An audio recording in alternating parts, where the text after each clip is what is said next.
Baik, terima kasih Sahira. Sampai pulau-pulau di Sabah pun ada wartawan lokasi kita yang akan sampai ke situ. Jadi itu kita merupakan sebahagian daripada petugas barisan hadapan. Dan juga ada di antara rakan-rakan media yang bertanya, adakah kita juga akan menerima vaksin dalam pusingan vaksin seterusnya? Ya, dalam cakap pasal vaksin tadi, kita telah pun masuk fasa kedua iaitu April hingga Ogos 2021, iaitu warga emas berumur 60 tahun ke atas dan golongan berisiko tinggi yang mengalami penyakit kronik seperti penyakit jantung, obesiti, diabetes dan tekanan darah tinggi juga.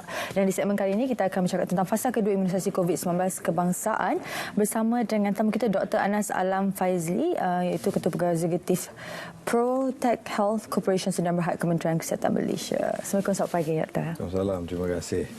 Jadi fasa kedua akan bermula 17 hari bulan ini. Siapakah yang layak untuk divaksin? Sebelum saya jawab soalan itu, mungkin izinkan saya perkenalkan sedikit mengenai Protect Health Corporation Sdn Bhd. Jadi Protect Health Corporation Sdn Bhd adalah sebuah anak syarikat tidak berasaskan keuntungan di bawah Kementerian Kesihatan Malaysia.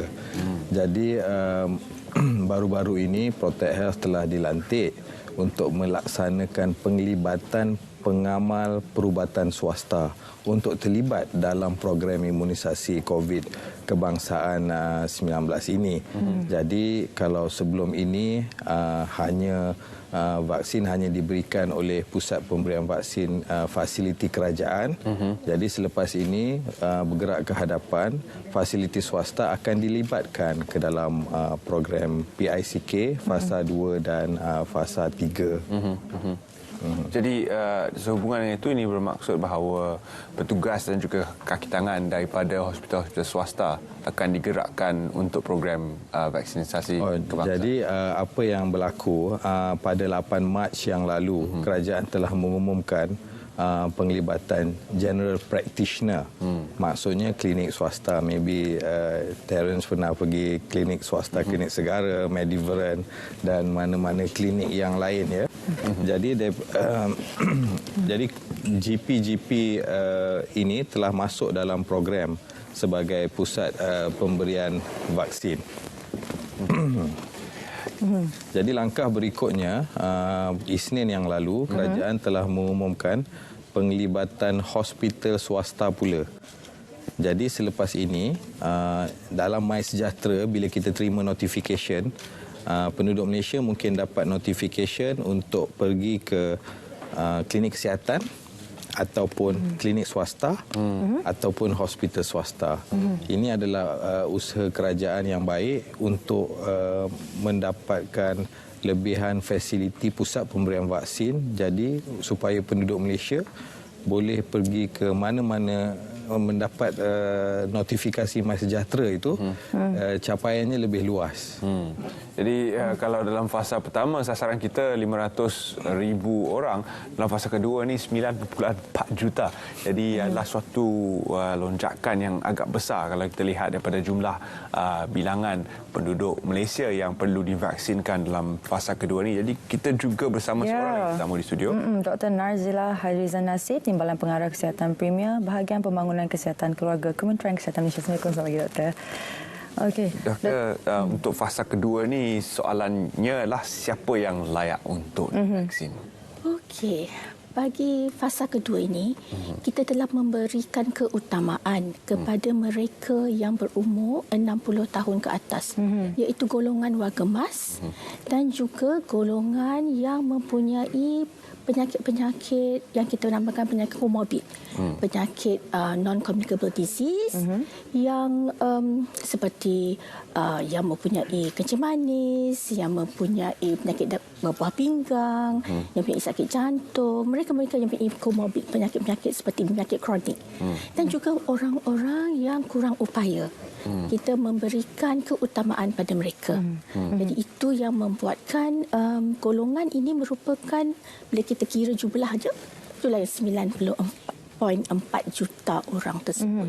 Jadi bagaimana mereka akan tahu bahawa mereka telah disenaraikan untuk program ini? Kerana kita semua mendaftar untuk MySejahtera, namun mungkin tidak ada cukup maklumat yang kita dapat salurkan melalui aplikasi itu. Jadi bagaimana untuk mereka yang tersenarai ini tahu bahawa mereka akan menerima vaksin?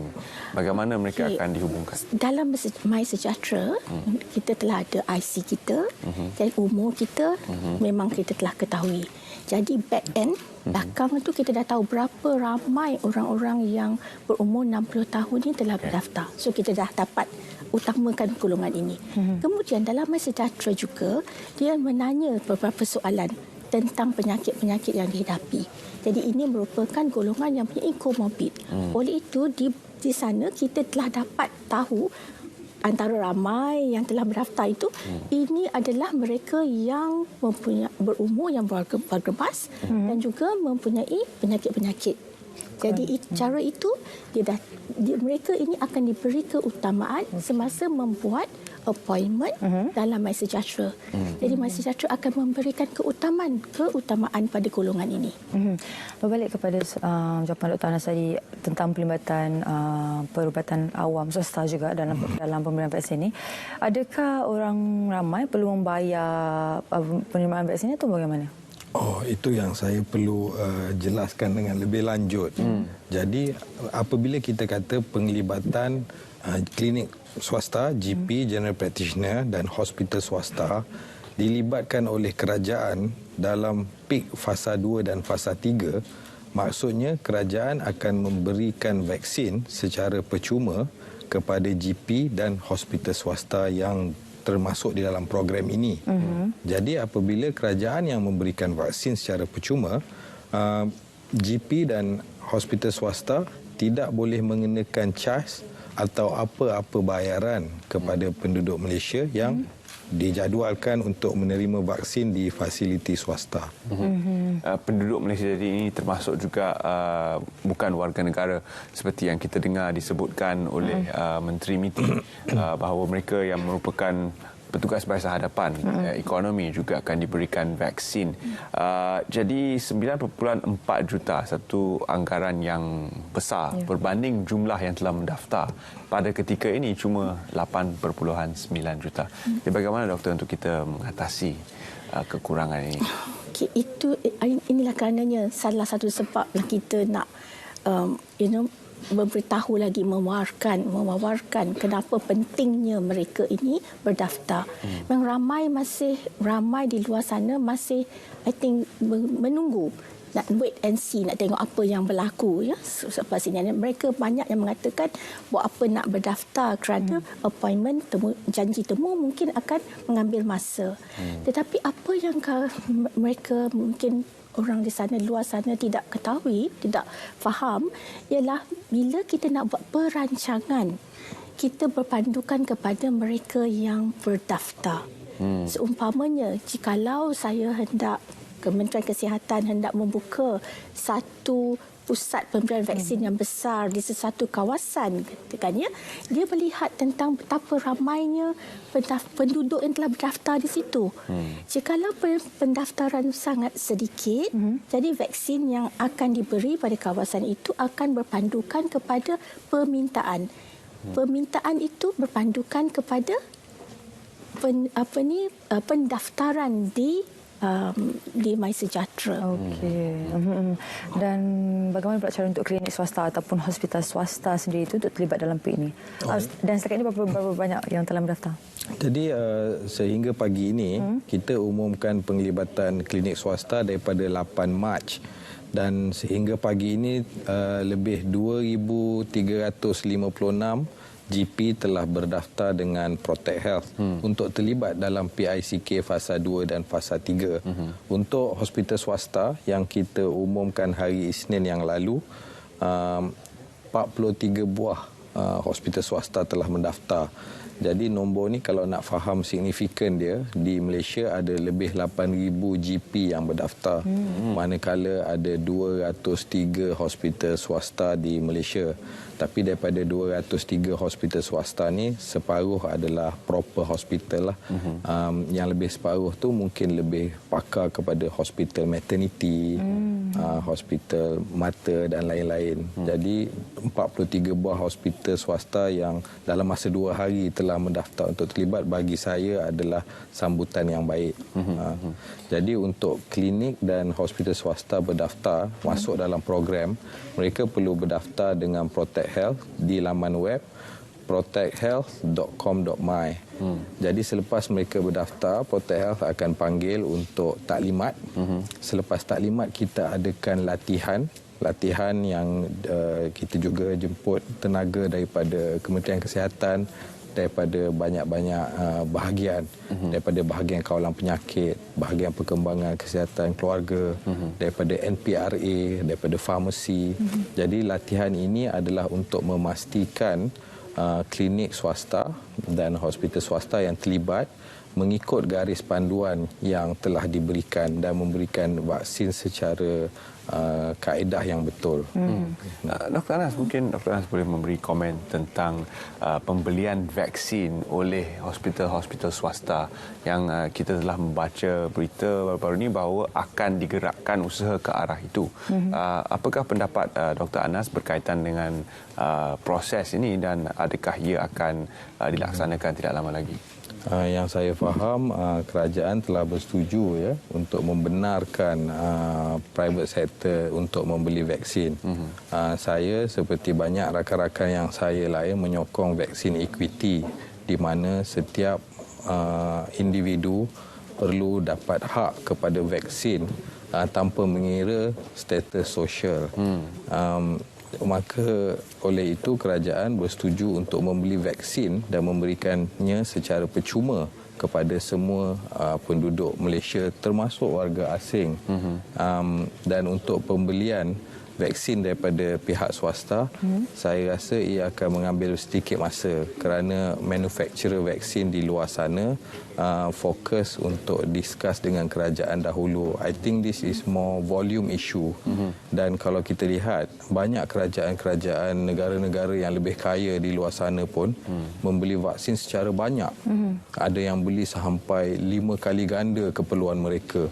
Dan ini yang menyebabkan negara yang lebih kecil seperti Malaysia, walaupun kita telah secure 110% vaksin daripada yang kita akan guna, melihat sedikit kelewatan supply vaksin. Dan mungkin satu kali kita tanya umum ialah tentang penerimaan vaksin di bulan Ramadan ini. Jadi bagaimanakah mereka yang terpilih untuk diberi pada bulan imunisasi ini? Pemberian vaksin ini kita masih membuatkan janji temu seperti biasa. Dan seperti semua dah telah ketahui, telah diumumkan oleh Menteri Keagamaan kita, Mufti dan sebagainya, bahawa pengambilan vaksin semasa bulan Ramadan adalah harus dan tidak membatalkan puasa. Jadi oleh itu kami menyerulah kepada jangan risau untuk mengambil vaksin pada bulan puasa ini. Sebab dia tidak membatalkan puasa dan ia sebenarnya melindungi diri kita. Apabila menerima vaksin, mungkin ramai juga yang risaukan bahawa akan ada kesan sampingan.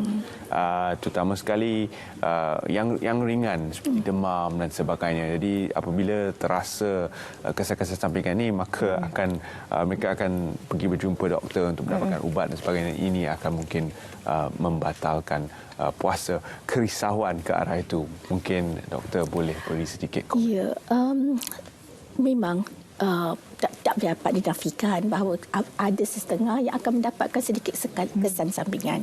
Sedikit lenguh di tangan, sakit di tempat jucuk, mungkin rasa lemah sedikit, macam letih, dan ada juga yang demam. Tetapi ini adalah sementara sahaja. Dan bila mendapat ubat dan sebagainya, kita boleh ambil ubat itu semasa masa berbuka, kan? Dan jikalau adalah agak teruk demamnya dan harus makan ubat, itu memang diharuskan oleh agama kita pun, kan, tidak menjadikan apa-apa masalah. Kalau kita sakit, kalau kita tengah demam walaupun tak disebabkan oleh vaksin pun, kita terpaksa makan ubat, kita pun tidak boleh berbuka untuk makan ubat. Jadi tidak patutnya menjadi satu isu yang patut ditakutkan. Ya, terutama sekali dos yang kedua. Bahkan untuk kaum lelaki will get man flu. Okey. Ya, tambahan pula kalau ikut tema kan, lindung diri, lindung semua. Kenapa kita ambil vaksin ni adalah untuk lindungi bukan sahaja diri sendiri tetapi untuk lindungi masyarakat. Dan bagi saya dalam bulan Ramadan ni, kita patut anggap pengambilan vaksin itu sebagai satu ibadah. Betul. Dan ada juga yang tanya, adakah pemberian vaksin ini akan diberikan waktu malam sebenarnya? Itu dia tanya. Tidak ya, sekarang ni tidak membatalkan puasa jika anda menerima vaksin di waktu siang juga.